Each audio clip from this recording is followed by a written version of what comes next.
ఆనందం కోరుకుంటున్నారు. ఎందుకంటే ఏ పార్టీల్లో ఉంటే మనం కేంద్రంలో చక్రం తిప్పగలమనో మంత్రి కావాలనుకోనో వాళ్ళ అవగాహన ఉంటాయి. ఇప్పుడు పెద్ద ఎత్తున వలసలు రావటం లేదంటే mood of the state fix అయ్యారు. ఎందుకంటే దుర్మార్గ పరిపాలన చూసి ఈ కేసులు కూడా చూసి కొంత భయాందోళనకు గురైన అభ్యర్థులు కావచ్చు, జనం కావచ్చు, కొంత హోల్డ్ లో ఉన్నారు. ఆల్మోస్ట్ అలా తెరలు వెళ్ళిపోయి ఇంక అందరూ దూకటమే. రెండో విషయం ఏంటంటే క్యాండిడేట్లు మారుతుండొచ్చు అటు ఇటు అంటే నా ఎమ్మెల్యే స్థాయి కలిగినోడు, ఎంపీ స్థాయి క్యాడర్ మారట్లా, క్యాడర్ ఫిక్స్ అయిపోయినారు. ఎందుకంటే ఎవరితో వాళ్ళు క్లియర్ గా ఉన్నారు. రెండు ఓటర్లు కూడా క్లియర్ అయిపోయారు. తర్వాత జగన్మోహన్ రెడ్డి గారి సభలు అన్ని వెలవలే కదా పోయింది. అవి కాన్ఫిడెన్స్ ఇచ్చినట్టు నాకు నవ్వు వస్తుంది. ఎందుకంటే ప్రభుత్వ యంత్రాంగం అంతా పిలుచుకుపోయి బస్సులు వేసుకొని పోయి దౌర్జన్యం కూర్చొని పెడితే పారిపోయి వాళ్ళది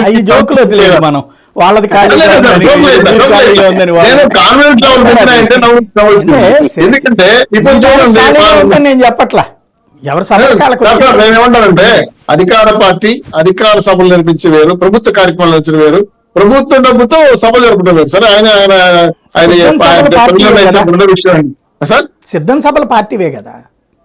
లేదు సార్, విశాఖపట్నంలో జరిగింది కానీ రాష్ట్రంలో జరిగింది కానీ బస్సులు ఎవరు పోయినాయి మీకు తెలుసు. కొన్ని తెలుగుదేశం ఇచ్చిన మాకెందుకు ఇవ్వలేదు? సరే సరే అదే మీకోసం సమాధానం మాకెందుకు ఇవ్వట్లేదు అడిగితే కదా లేవని చెప్తున్నారు కదా. అడిగి మీరు అప్లికేషన్ పెట్టి ఇవ్వకపోతే ఈ పాటికి రచ్చరచ్చ చేద్దరు. మీరు అడగట్లేదు అసలు. అడిగాం సార్, మొక్క కాగితాలతో సార్ మీరు రచ్చరచ్చ చేసేవాడు చేయలా. అడిగారు, ఓరల్గా అడిగారు. అడగడం కాదు, వాళ్ళు ఇవ్వకపోతే కనుక అప్పుడు ఖచ్చితంగా మీరు ఈ పాటికి రచ్చరచ్చ చేస్తారు. మీకు అందులో ఆర్టీసీ బస్సుల్లో రావడానికి మీ వాళ్ళు ఎవరు సిద్ధంగా లేరులేండి ఇప్పుడు. అలా ఏం కాలేదు సార్, అలా ఏం కాదు. అసలు అడిగినా వాళ్ళు ఇవ్వడం తెలుసు.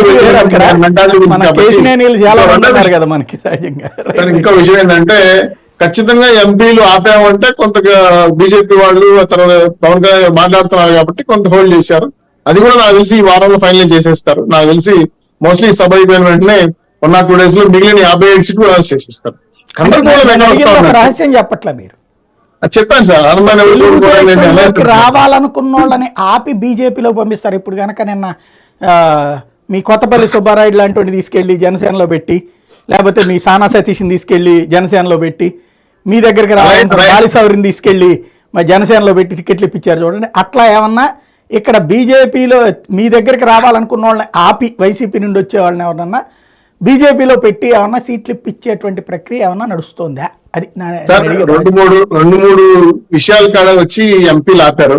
మేము ఎవరిని అకామిడేట్ చేయట్లేదు. బీజేపీ నిజంగా వస్తే వాళ్ళ క్యాండిడేట్లు ఆల్రెడీ ఉన్నారు. వాళ్ళకి ఆల్రెడీ కొంత లిస్టు తయారు చేసుకున్నారు. ఇప్పుడు కిరణ్ గారు చెప్పింది 175 రెడీగా ఉన్నాం, అన్ని సిద్ధమైపోయి ఉన్నారు కాబట్టి వాళ్ళ క్యాండిడేట్